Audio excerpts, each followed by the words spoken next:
আসসালামু আলাইকুম রহমতুল্লাহ। বিসমিল্লাহির রহমানির রহিম।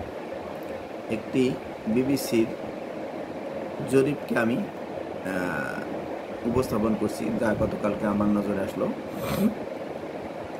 প্রতি বছরে আক্রমণে যেই সংখ্যা দেখা দিল 10 নম্বর পর্যন্ত ছিল।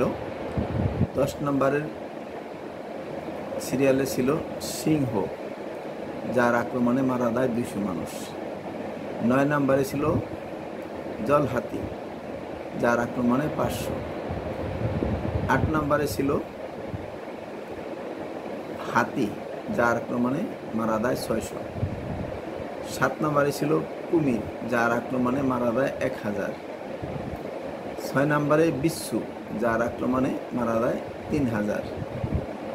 5 নম্বরে এসএসএফ, একটি পোকা, যার আক্রমণে মারা যায় 1000 মানুষ। 4 নম্বরে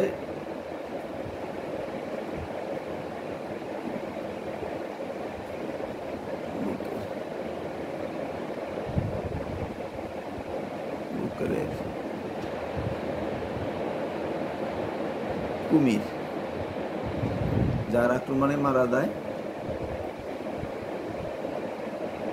9000। 3 নম্বরে সাপ, যার আক্রমণে মারা যায় 3,80,000।